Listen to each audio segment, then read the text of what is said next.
Welcome to Brain Lady Speaks with Julie Anderson. Julie Brain Lady Anderson is considered to be one of the nation's top experts on the brain-personality connection. She has been inspiring her audiences to fire up their brains and ignite positive changes in their relationships. And now she is here to bring that knowledge to you. The information she shares will help those who hear it to accelerate their success in life and business through the discovery of their natural gifts and maximizing their brain power. When you learn to tap into the potential of your natural gifts and the power of the brain-mind connection, there is no limit to what you can accomplish. Today and every Wednesday on Brain Lady Speaks, you'll explore the latest findings to see how they have practical application in your life. And now, get ready to join Julie Anderson on the Brain Lady Speaks radio show. Take it away, Julie. Welcome, everyone, to this episode of the Brain Lady Speaks radio or podcast / videocast.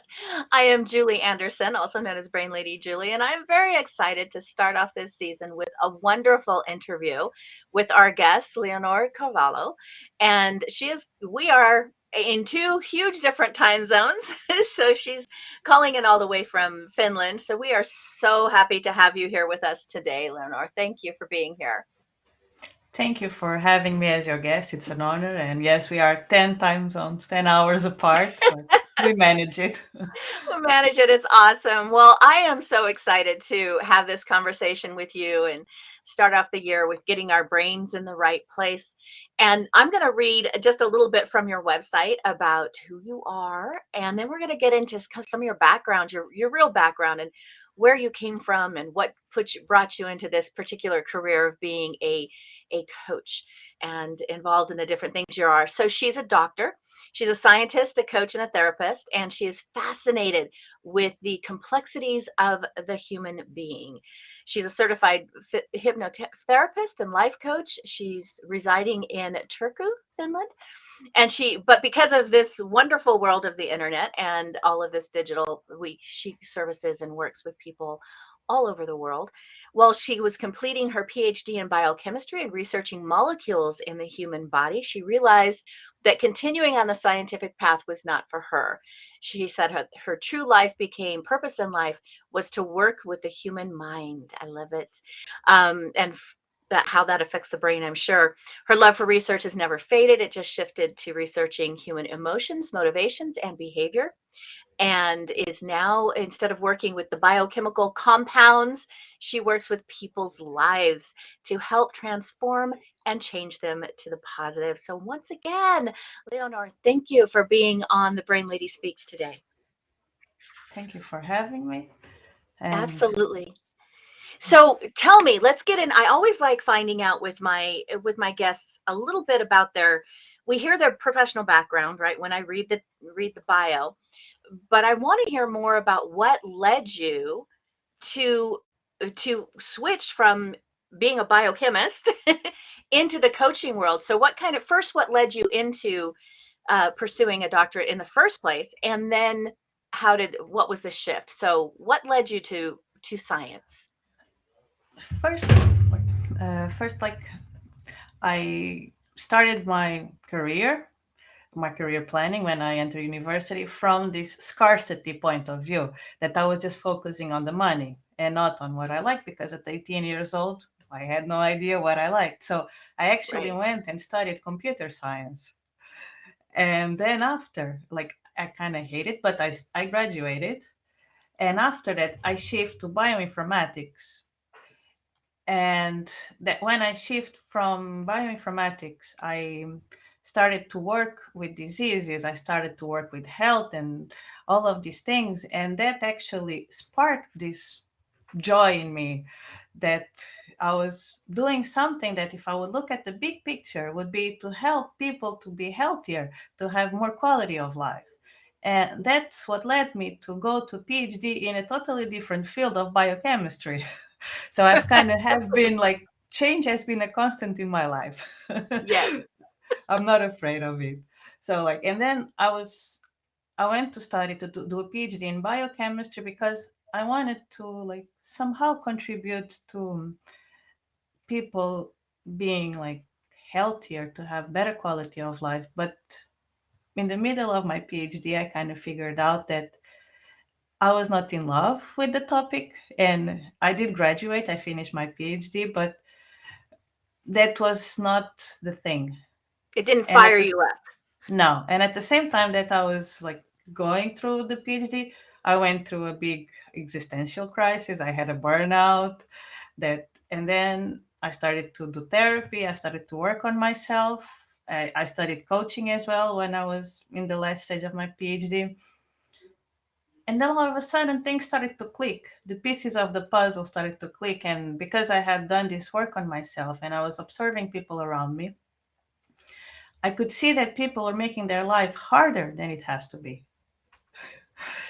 And I Oftentimes could, that is the case, right? We are our own worst enemy. yes. And like, I kind of said, like, I know that life doesn't have to be this hard. I have experienced it myself that things can actually change. And I just felt this sense inside of me that what I really want to do, yes, I want to help people to have better well being, better quality of life. But what I really want to do is to put an end on this unnecessary suffering that people cause on themselves. So, and that's kind of when I connected with what I really wanted to do. And then hypnotherapy just came more later in my life because I was on maternity leave. I was a bit bored. So I decided to go study hypnotherapy. And after studying hypnotherapy, it was when I decided to do coaching and hypnotherapy full time. And you also studied NLP, I read on your bio, Yes, yeah? yes, yes, yes. It was Yeah. my most recent NLP practitioner. Yes. Yeah. So it's very interesting what I love what you said about the misery that we bring on ourselves. Because one of the things that I always tell my and everybody who's who's listened to the show has heard me say this before, but the brain listens to everything that you say in your mind. So you have to be careful what you're telling it because your thoughts have such a powerful effect on your body. That's where I got started many years ago was studying psychoneuroimmunology, that connection between that thought process and your immune system. And it's just so powerful to understand that. And clearly you saw it in yourself. You said that you had kind of reached a point of burnout. Yes, yes. I was putting too much pressure on myself because I was doing research in a new field for me. And I was putting a lot of pressure. I was putting a lot of work and I was not seeing the results. I had issues to solve with myself that caused me a lot of negative self talk. And that's the Yeah. origin of all of it. So it was just Right? a cocktail, yes.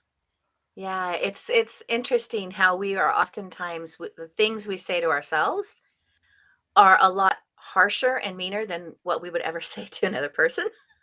No, yes. That's the scary part. It's like if you say those things out loud and then you stop or you record yourself and then you stop and you listen to it, it's kind of like, wow, that was harsh. So, what is it when you're working with people? What is it that what's one of the first signs that the listeners or the watchers can look for when to discover or to understand that, hey, maybe I am living out of alignment. Maybe I am experiencing way too much negativity and I need to make a shift to improve my life and my health. What's one of those first things that you've noticed or that you tell your clients to watch for? So there is this, you get this kind of feeling of, best way I can explain it is like you have this itch that you cannot scratch. So you kind of, it just feels uncomfortable. Life just feels very uncomfortable. And there is something off, but you don't really know what it is. So that's kind of what leads people to come and work with me. Like normally it manifests with them being feeling this overwhelmed by life, that life Mhm. just becomes hard. They are all over the place. They cannot manage themselves. Like just so they come to me so that to help them to at least organize themselves, but then we end up working on deeper things. But yeah, so like life just becomes complicated. Yeah, and I've noticed too a lot of times with my clients and individuals that I talk with, it shows up in their physical health as well. Yes. It's not just that they're stressed out or that they're feeling overwhelmed or they can't seem to get everything done. It's like they just don't feel good. They're oftentimes, tired, or they get sick all the time with little colds, or like things like that are oftentimes like early warning signs that there's something off and you need to make Yeah. some shifts. So if somebody sees this, if someone that's watching this or listening as a podcast, and they're like, oh, that kind of resonates with me. I kind of feel a little off. I get sick a lot, or I have that itch that I can't scratch. What's something that they can do immediately right now, today, when they're done listening to the program? What can they do other than, reach out and contact you? What's something that they can do immediately that'll cause a shift in their thinking and in their brain chemistry? There is like one thing that it helps.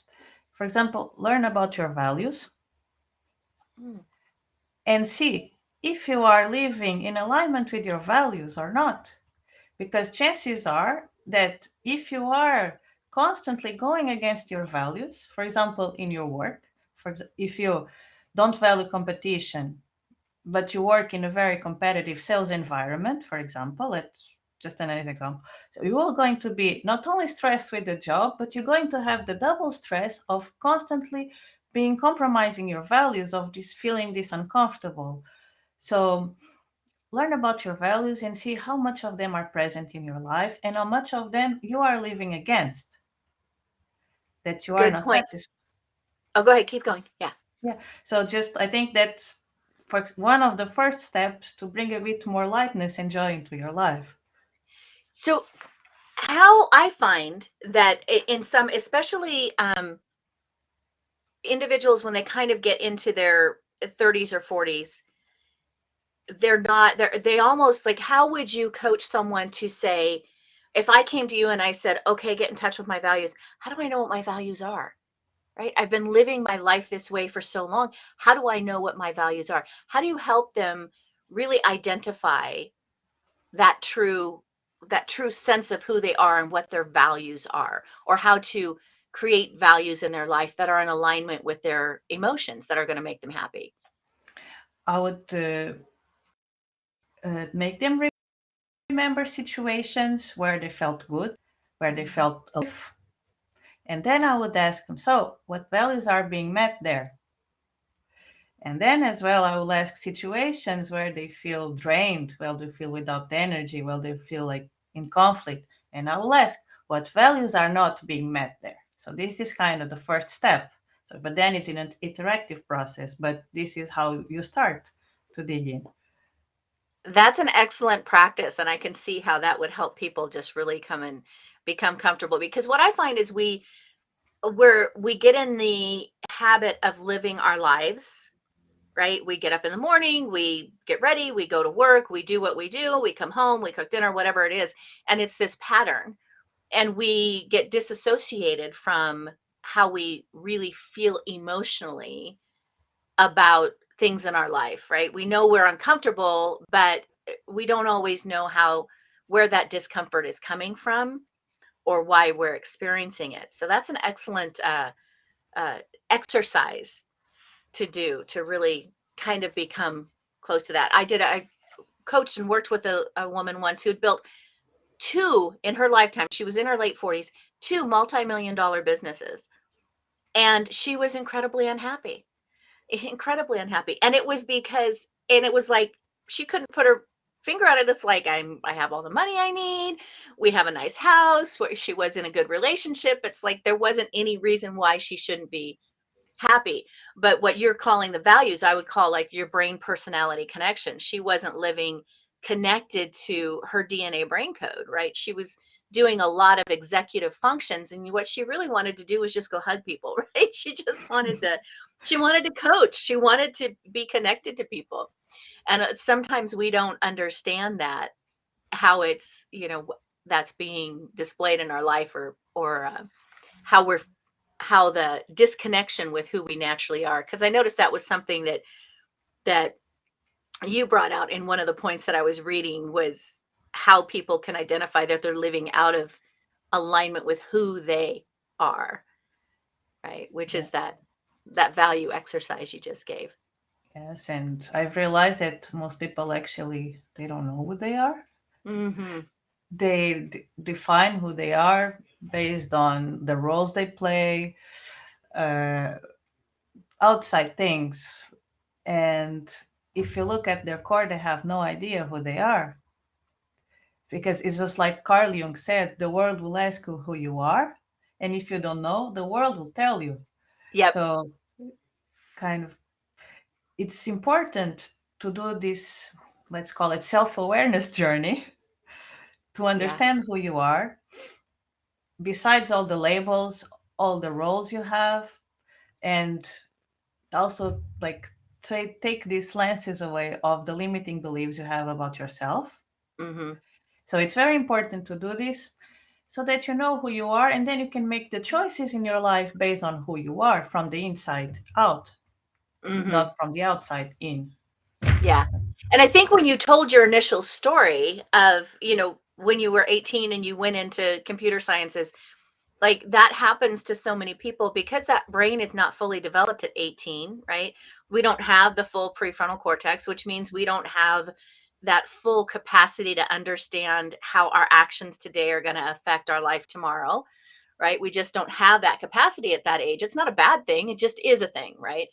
And so many people will, based on, like, for you, you said it was kind of that scarcity mindset. You were looking for something that would be financially satisfying to you rather than stopping and thinking, because we don't do this at 18, right?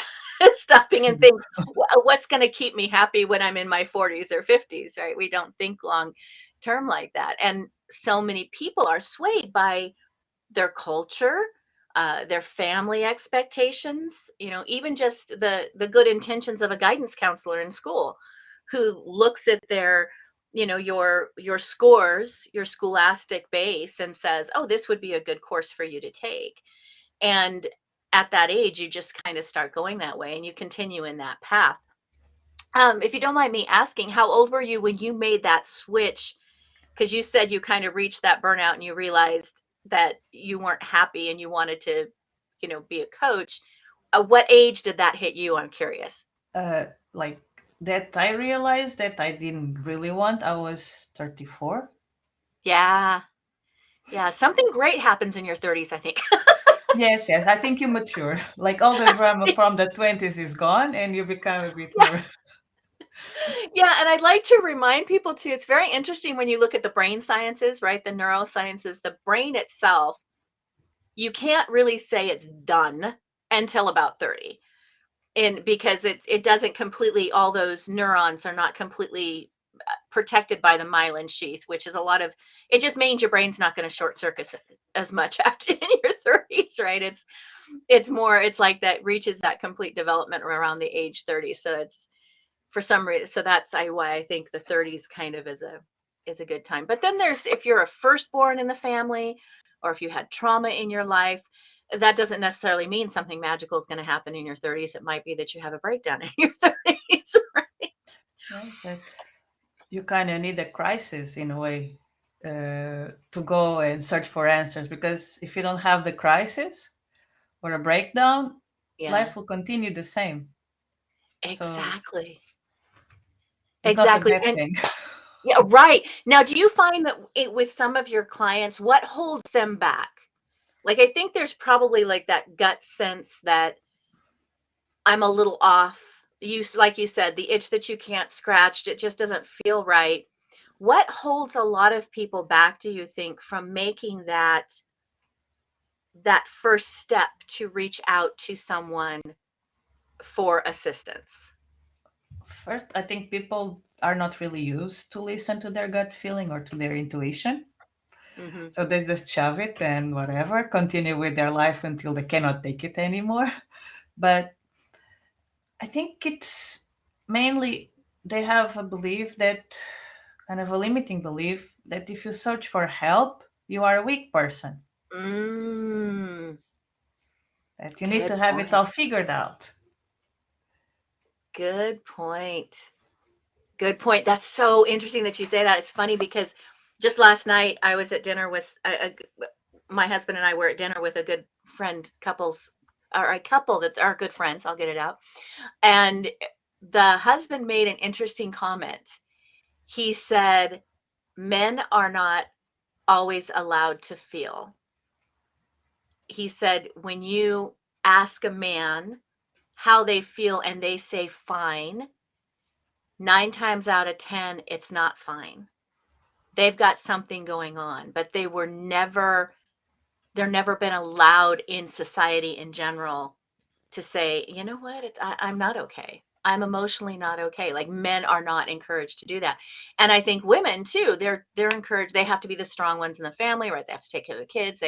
There's still that expectation on them.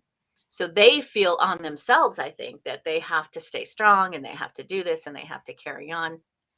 So do you see similarities in that with the people you work with? Yeah, especially with men. Yeah. Especially with men, they don't allow themselves to feel. I guess maybe they are afraid to feel because they never got the chance to develop their familiarity with feeling while growing up because Yeah. men cannot do it. Yeah. And the sad thing is that for men, a lot of times that then translates into anger, right? So Yes. when you have men that are said that, oh, they have a hot temper or they yell or they lose control, oftentimes it's because there's something in here, there's some trauma or something that where they're not living in alignment with who they are, right? And they're not happy, but they were never, like you said, they were never trained to express their feelings, right? Yes. And And their brains aren't made the same way as women, so it is like literally more energy intensive for a man to attach words to an emotion than it is for women. So aren't we all a mess? yes, but that's good because then we get the opportunity to work on ourselves and to overcome ourselves to go to this state of self-actualization. Like Yes, and grow. And when we are more comfortable with ourselves, that shows in the way we interact with other people, right? When yes, we are less judgmental with ourselves, we become less judgmental of other people. Don't you feel? yes, yes, Yeah, completely. Like yeah, life becomes easier. That's what I mentioned in the beginning, that life doesn't have to be complicated. And that's like the shift that happens when we become like more acceptant of ourselves. It's like this unnecessary suffering starts to fade. yeah, yeah. That's beautiful. So what are some of the issues then that you help your clients with, or the people that you work with? What are some of the things that you have been helping them with that has, and what's been the result for them? So, because I have both the coaching and hypnotherapy, I have helped people with many things from stopping to smoke to phobias, stress management a lot. Like I teach people like some tools how to manage the stress. I do something that is called hypno relaxation, kind of to let go of stress to unprocess because we need to process the stress because otherwise the stress will just stay in our body. But the thing that I work the most is like I said, people come to me because they feel overwhelmed by life. They feel that life became too hard. So we start like kind of to peel the layers of the onion of what is coming there until we reach to the core of the issue. And normally the core of the issue, it's something that we learned while we were a child. Yes, So basically, absolutely. what I do a lot is I help people to overcome these childhood programs. Yeah, yeah, And when they do that, actually life changes. Like yeah, there is like light comes back to their faces. And yeah. yeah. And it's interesting because again find with working with individuals that they feel, I meet a lot of people that are like, oh, well, I've dealt with all of that. But oftentimes they don't realize how there's like this door that closes in your emotional brain around the age of 10. So those things that happen to you in those first 10 years of your life are so deeply drilled into the deep recesses of your memory and your brain that it's not like you recall them, but the fact that they happen to you or that you experienced them can it is affecting the way you interact and the way you live your life today, right? And it doesn't always have to be a major trauma, right? It can be I tell people another thing that I like to tell people is that one of the largest damages to an individual's self-esteem or feeling of self-worth are the insignificant things said to them by significant people in their lives. So did you have a judgmental grandparent, like, or a teacher that used to criticize you a lot, right? In those first 10 years of life, that can really have a deep impact on the way you're living your life today in your 30s or your 40s or your 50s.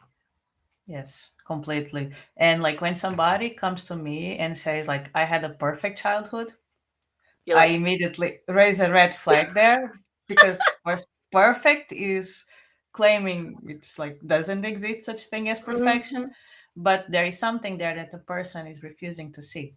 yeah, Perhaps it doesn't even remember, but it still plays the it still like gives the cards today. It still like controls the life of that individual. So yeah. it's very important actually to deal with the core of it because otherwise you're just going to put kind of plasters in the open wound instead of actually healing it. Exactly. Exactly. It's like taking an aspirin for a headache rather than figuring out why you have the headache in the first place. Yes. Right. Very, very much so. So, if you were to give just like a life-changing insight right now to our listeners, something that will just really shift their thinking, what would that be? uh, in the if they are looking kind of for this purpose, kind of why do I exist or what they want to do with their life, there are two questions that they can ask themselves. Because normally we limit ourselves by financial security and by Mm, fear of failure. So, for example, we can ask ourselves if money would not be a problem, what could I do? What would I like to do? mhm, And if I knew I could not fail, what would I be doing with my life? So, this kind of just opens the door a little bit for the self exploration. mhm. So, these are like powerful questions to ask yourself. And Yeah, a big tip I give to my clients is like start questioning your thoughts. Don't take all your thoughts as true. Question them. What evidence do I have against this thought? What evidence do I have in favor of this thought? Because we tend to mhm. think that all of our thoughts are true when they are not. And that's very good. Uh, uh, uh, one of the individuals that I follow, Dr. Daniel Amen, he teaches, ask yourself, is this true? And then ask yourself again, is this absolutely true? Like, can you 100% prove that this is true? And then how does this make me feel when I believe it? And how would I feel if I didn't believe it? Right. So it's kind of that same thought process that you're thinking about. What would I do if I thought I couldn't fail? Right. Yes. It really shifts. It shifts our brain and it opens it up into supporting you in different ways when you take away that limiter that so many of us have. And sometimes you have to do a lot of digging to find out why that limiter is in place, right? To be Yes. able to remove it. Well, Leonard, it has been just a pleasure speaking with you today on the Brain Lady Speak Show. What is if someone listening is like, I need to talk to her.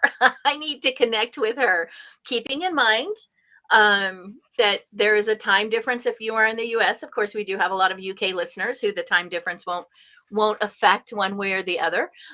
But keeping that in mind, what's a great way to get in contact with you, or are you on social media? A lot of people use that to follow and get to know somebody. Tell the listeners how they can stay connected. Yes. Actually, I have coached people from the US and we managed, so it's possible as well. So my website, leonorcoaching.com, my email, leonor@leonorcoaching.com, and social media, I'm on Facebook, Instagram, at Leonor Coaching, and as well you can find me on LinkedIn, Leonor Carvalho, PhD. I love it. I love it. All right. And as for those of you who are listening to this as a podcast, all of those links will be in the show page. We popped them up here on the video cast. So those watching on YouTube will be able to see that. But if you're listening as a podcast, go back to that show page, and all of those links will be there for you to follow. Once again, Leonor, thank you so much for being on the Brain Lady Speaks show with us today. Thank you for having me as a guest. Thank you. Absolutely. It was a great pleasure to be here today. Ditto. I was just going to say it was a pleasure having you. So you beat me to it. All right. And for those of you who want to stay in contact with me, with Brain Lady, you can follow me on all the social media. I'm generally Brain Lady Julie. I'm Brain Lady Julie on LinkedIn, on Instagram. I think I'm just Brain Lady on Twitter. You can also follow me on Facebook. I think it's Purple Brain Lady there. I get confused. There's so many of them. But stay in contact with us. If you have a great idea or a thought or a question that you think you would like to see, the topic that you think you would like to see covered here on the Brain Lady Speaks, be sure to shoot us an email. Shoot us an email at info@brainladyspeaker. That's the website, is brainladyspeaker.com. Shoot us an email and tell us, hey, have you read this book? Or what do you think about this topic? Or I heard this person interviewed. Could you get them on the show? We would love to have that information so that we can bring you good quality content that will help to really shift your thinking and understand the power that you have in really controlling your emotions and changing old patterning. So thank you for listening. And until next time, I want everyone to go out there and simply enjoy every moment.